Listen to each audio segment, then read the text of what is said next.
fake. Russell looks, jumps it down the middle. Luke Wilson down to the 10, down to the 5. He falls across the line. He's in. Touchdown, Seahawks. Wilson in the gun. Snap is back. Hardy tips it up and intercepts it. Hardy saw that coming and made an incredibly athletic play to intercept it 48 yards for another Seattle lead. Hauschka's kick is blocked. The kick is blocked. Special teams give it, and special teams take it away. I don't shy away from those moments. You look forward to it. I think as a collective group on offense, there's no pressure, there's no fear. I think the biggest thing is be relentless in those moments. 24-yard field goal to put the Seahawks on top from the right hash mark. There's the spot. The kick is up. And Stephen Hauschka is true. Seahawks 13-12 over the Cowboys. The Seahawks pull off the win in Jerry's World with a late field goal, as you just saw. A low-scoring affair, 13-12. Now, of course, Stephen A. had Seattle as his NFC Super Bowl pick. Skip, Dallas. Stephen A., how do you feel about your Super Bowl pick now? I'm not comfortable with them. I think the offense needs to get going a little bit more. I mean, you've got Jimmy Graham, you've got beast mode. We've seen the addition of Rawls, who's been impressive.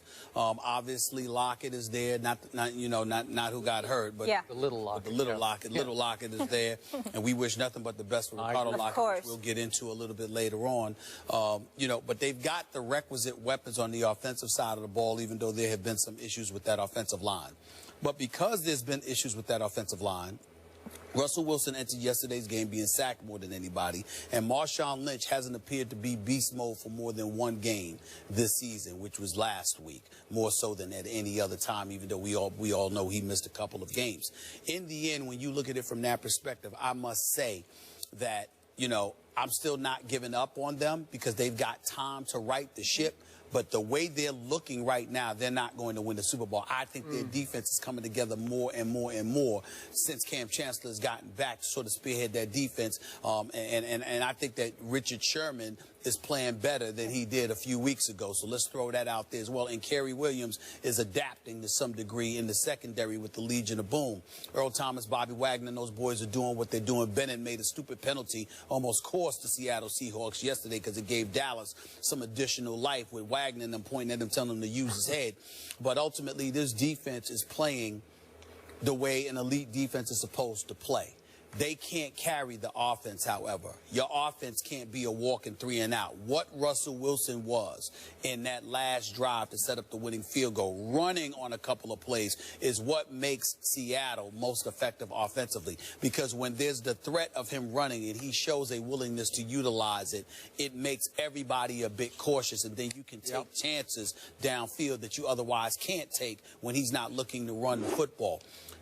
Allow me, however, to get into the Dallas Cowboys. Oh, just a little bit. Just a little bit there. Enjoy it. I'm not going to make fun. This is not the day for me to do it because, again, Aaron Rodgers looked bad. The Giants looked awful. The Steelers lost. Yeah. So this ain't the day for that. And the Mets, yes, blew it, choked. But we'll get into that a little bit later, too. The reality, Skip, is this, and it's something that we have said a long time ago, but certainly haven't had a reason to say in the last year and a half, 2 years. Skip, I think Jason Garrett is a bit overrated. I think somebody needs to say this. Whoever rated him. Well, they were 12-4. They did win the division last year. He got a lot of credit, and we gave that to him.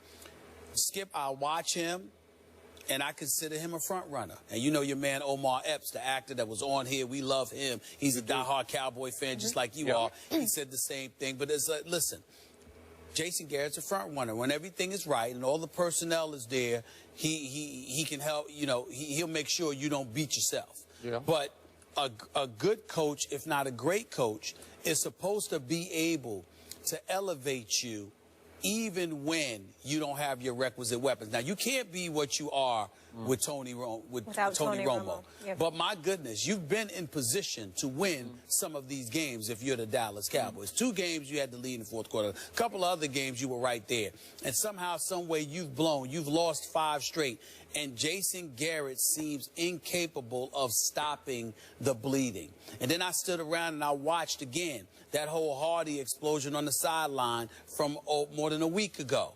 And I see everybody getting in his face but Jason Garrett, who literally stood there and did nothing. And I just look at this guy and I'm like, there's something missing. I'm not saying the man doesn't know football. I would never accuse him of that. I'm just saying whatever that it factor is that you need from a head coach, he does not appear to have. Dallas actually should have won that game last night. And by the way, that wasn't a touchdown by Wilson, and I get that, but it was close enough where I can understand how the officials could give it to him, and to me, they would have scored anywhere from that position. Right. So it's no big deal. That's all I got to say. Finished? Yep. Is the show over yet? That was a long answer. I didn't think it was, but go ahead. All right. There's a two for one. Yeah, you know, it wasn't nearly as long as you starting off the show talking about Aaron Rodgers. That was some rich stuff. That was some A material. Yeah. You're allowed to bring it once every 6 months. Go ahead. Oh! to your Jason Garrett point, right. What he does best is he claps. He backslaps. He pushes the guys like for fun when they come off the field, like way to go. You know, he's a cheerleader. Yeah. Right. Seriously, he's like a male cheerleader, like the Texas A&M male cheerleaders. They're great. I love to watch them, but I don't want him coaching my team, especially. Yeah.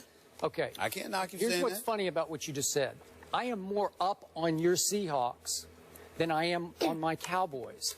Where I liked them yesterday. I thought they were good. I thought when Russell Wilson needed to make some plays, he converted 3 straight big third downs. Not easy. And got him down in position to win the football game with a field goal. I admired that about him. And that defense, it's rounding back into form. You got to admit, it's formidable now, right? Yeah. Richard Sherman was really good. I would like to see Richard Sherman against a 100% healthy Des Bryant being thrown to by Tony Romo, but that's a whole other issue. Yeah. Maybe God help us, we'd see that somewhere down the, maybe in the postseason. But I'm about to give up on my postseason chances here because we have gone from the castle to the outhouse, have my Cowboys. I was trying to do it the other way around, but now we have gone to the outhouse. That's 5 straight losses. It's tearing my soul out, game after game. That was excruciating. I knew it was coming. I picked the Seahawks, and not once in that whole game did I ever really believe my Dallas Cowboys would win that game. And yet, they teased me, and they pulled me along, and I had to sit and wait all the way to the bitter, bitter, bitter end for another kick me in the stomach kind of a loss. My point is, in the end, and I tweeted this yesterday, and I'm not joking about this, Matt Castle made me miss Brandon Weeden. I laughed when I read that on my timeline. I did laugh. But I'm serious. Yeah. I'm ready to say maybe we should have just stayed on the Weeden. Just stayed on the Weeden. Right. I don't know. Because Matt Castle was almost as bad as Mr. Rodgers was in the late game. He was. He threw for 97 yards. Aaron Rodgers, 77 yards. But still. It felt inept the whole day. It felt like we had no shot the whole day with Matt Castle, even though I know he tries to throw the ball down the field a lot more than Brandon Weeden did. It's like he's throwing a Nerf football. It's like he's throwing a baseball changeup where the arm motion is fast and the ball comes out with no velocity. I'm saying, what was that, a slip pitch? What was that? Because the ball just hangs in the air like a punt.